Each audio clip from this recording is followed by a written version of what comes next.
ناظرین، آج آپ کو ایک سیلز ٹیکس کے بڑے فراڈ کے کیس سے متعلق تفصیلات بتائیں گے کہ یہ کیس ہے 3 ارب 20 کروڑ روپے کے سیل ٹیکس کا، جس میں ایک کمپنی پر یہ الزام ہے، ٹیکس ڈپارٹمنٹ نے یہ الزام عائد کیا، اس کے بعد ان پہ مقدمہ درج کیا اور کیس یہ ابھی کورٹ میں ہے کہ اس کمپنی نے 3 ارب 20 کروڑ روپے کا سیلز ٹیکس کا فراڈ کیا، جس کے بعد ان کے خلاف باقاعدہ طور پر کارروائی شروع ہوئی۔ کہانی کچھ اس طرح بتائی جا رہی ہے کہ کراچی کی یہ کمپنی ہے، کینیسس انرجی اینڈ پاور کمپنی ہے، جس کا کہتے ہیں کہ انہوں نے اپنی جو پروڈکٹس تھیں وہ بیچیں یا نہیں بیچیں، اس کی جعلی انوائسز کریٹ کی، کوئی 40 ارب روپے کا سامان کی فروخت کی انوائسز تیار کی گئیں، وہ آگے سبمٹ کرائی گئیں، اور جب ایف بی آر اور ٹیکس حکام نے اس معاملے کو پروب کرنا شروع کیا، کہیں ان کے پاس جو ٹیکس ریٹرنز جمع ہوئے تھے، وہ ٹیکس ریٹرنز جو پہلے جمع ہوئے اس کے بعد ان میں امینڈڈ ریٹرنز فائل کیے گئے تھے، تو اس کے بعد یہ بتایا جاتا ہے کہ ٹیکس حکام کو اس معاملے پر شک گزرا اور اس کے بعد انہوں نے اس کو پروب کرنا شروع کیا۔ تو کمپنی نے ایک دفتر کراچی کا اور دوسرا اسلام آباد کا ایڈریس لکھ رکھا تھا۔ جب کراچی پہنچے اس ایڈریس پر تو وہاں پر کوئی کمپنی ایگزسٹ نہیں کرتی تھی، ان کا دفتر موجود نہیں تھا۔ اسلام آباد کے پتے پر گئے تو وہاں بھی وہ دفتر نہیں ملا۔ اس کے بعد فردر اس معاملے کو پروب کیا گیا اور یہ چیک کیا گیا کہ کون سے اکاؤنٹس ہیں۔ یہ رقم بتائی جاتی ہے کہ ایک اکاؤنٹ سے نکلی، دوسرے اکاؤنٹ میں گئی، پھر آ کے تیسرے اکاؤنٹ میں گئی اور وہاں سے پہلے اکاؤنٹ میں واپس آ گئی۔ یہ بلیک منی کو وائٹ کرنے کے لیے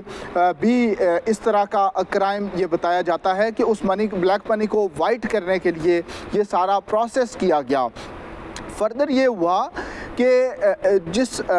بندے کے اکاؤنٹ سے دوسرے بندے کے اکاؤنٹ میں یہ رقم گئی تھی، دوسرے اور تیسرے بندے کی تفصیلات لی گئیں، ان کو چیک کیا گیا تو یہ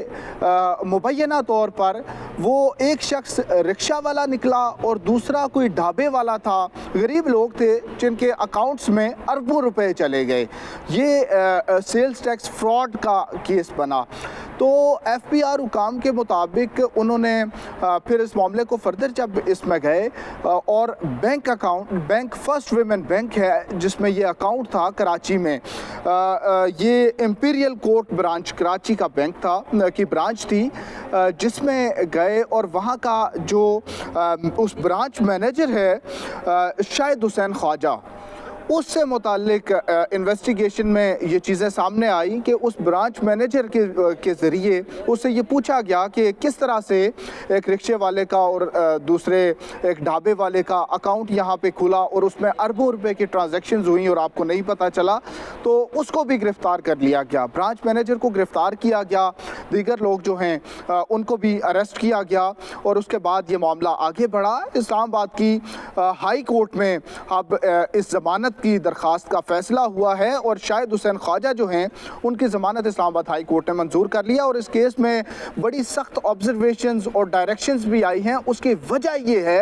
کہ ایک اتنے بڑے سیلز ٹیکس فراڈ کا جو کیس بنا، اس میں ادارے نے قانون کے مطابق پروسیس کو فالو کرتے ہوئے باقاعدہ طور پر کارروائی نہیں کی، اور یہ کارروائی قانون کے مطابق نہ ہونے کی وجہ سے 3.2 بلین روپے کا جو فراڈ کا کیس ہے وہ کیس اب تقریباً ختم ہو چکا ہے۔ اس میں ضمانت کا جو فیصلہ ہے اس میں بہت ساری چیزیں سیٹل کر دی گئی ہیں، اس کی تفصیلات آپ کو بتاتے ہیں۔ اسلام آباد ہائی کورٹ کے جسٹس بابر ستار نے یہ فیصلہ دیا ہے اور 10 صفحات پر مشتمل ضمانت منظوری کا فیصلہ ہے۔ یہ 3.2 بلین روپے کے کیس میں، فراڈ کے کیس میں محض 100 روپے کے عوض ضمانت منظور کی گئی ہے، اور اس کی وجہ یہ ہے کہ عدالت یہ سمجھتی ہے، یہ ویو رکھتی ہے کہ یہ تمام کارروائی جو تھی یہ قانون کے مطابق نہیں ہوئی، خلاف قانون یہ کارروائی ہوئی، اس لیے ملزم کو جو قید میں رکھا گیا گرفتاری کے بعد یہ تمام کارروائی جو ہے یہ اس کے بنیادی حقوق کی خلاف ورزی ہے۔ Article 10A of the constitution جو ہے اس کا حوالہ عدالت نے دیا ہے، اور اس فیصلے میں یہ لکھا گیا ہے کہ ٹیکس حکام نے جو کارروائی کی وہ اختیار سے تجاوز تھی، اختیار سے تجاوز کرتے ہوئے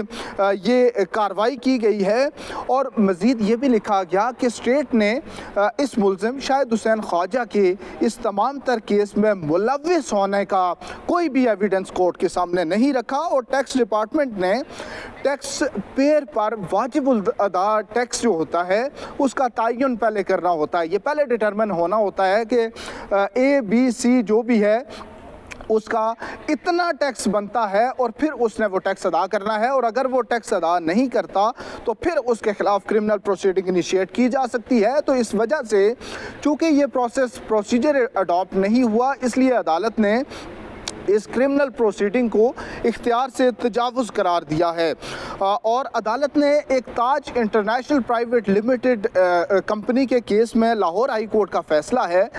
جس کا حوالہ دیا کہ لاہور ہائی کورٹ نے سیلز ٹیکس ایکٹ کو مزید انٹرپریٹ کیا اور اپنے فیصلے میں اس کو بڑا واضح کر دیا۔ ٹیکس حکام کو اس فیصلے کا علم تھا، لیکن اسے نظر انداز کرتے ہوئے یہ تمام تر کارروائی کی گئی، اور یہ کارروائی جو ہے یہ اختیارات کا ناجائز استعمال ہے، اور حکام نے اختیارات کا ناجائز استعمال کرتے ہوئے درخواست گزار کے آزادی، وقار اور برابری کے جو بنیادی آئینی حقوق ہیں ان کی خلاف ورزی کی یا انہیں مجروح کیا۔ یہ بھی لکھا گیا ہے کہ زیادہ ٹیکس جمع کرنے کی کوشش میں اتھارٹیز اور ٹیکس حکام نے طے شدہ قانون کی خلاف ورزی کی۔ اب عدالت اس کے بعد وہ میجسٹریٹ جس نے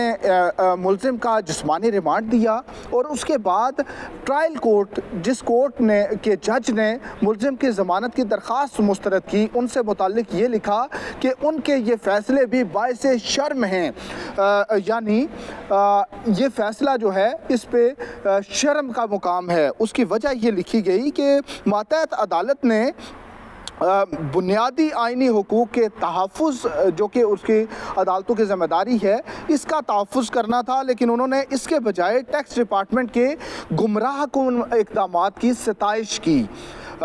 یعنی ٹیکس حکام نے بتایا کہ ہم نے ان افراد کو گرفتار کیا، 3.2 بلین کا ٹیکس ہے، اس پہ اس کی ایمبیزلمنٹ ہوئی ہے، تو اس پہ ہم نے پروسیڈ کیا۔ تو اس کارروائی کو انہوں نے سراہا، بجائے اس کے کہ وہ فنڈامنٹل رائٹس کو پروٹیکٹ کرتے۔ تو عدالت نے لکھا کہ کرمنل کارروائی کی قانونی حیثیت کا سوال اس عدالت کے سامنے نہیں ہے، لیکن ٹرائل کورٹ نے اب ٹرائل میں یہ چیز دیکھنی ہے کہ اس کیس کی لیگیلٹی کیا ہے، جو کرمنل پروسیڈنگ انیشیٹ کی گئی اس کی لیگیلٹی کیا ہے۔ تو یہ 100 روپے کے مچلکوں کے عوض ضمانت منظور کی گئی، اور ایک اور امپورٹنٹ موسٹ چیز کہ عدالت نے اس عدالت کا فیصلہ اور تاج انٹرنیشنل کیس میں جو لاہور ہائی کورٹ کا فیصلہ ہے، یہ دونوں فیصلے FBR کے چیئرمین کو بھیجنے کا حکم دیا ہے، اور ساتھ ہی یہ بھی لکھا ہے کہ چیئرمین FBR اپنے اسلام آباد کی ہائی کورٹ کی ٹیریٹوریل جورسڈکشن میں جو سیلز ٹیکس ایکٹ کے تحت آفیشلز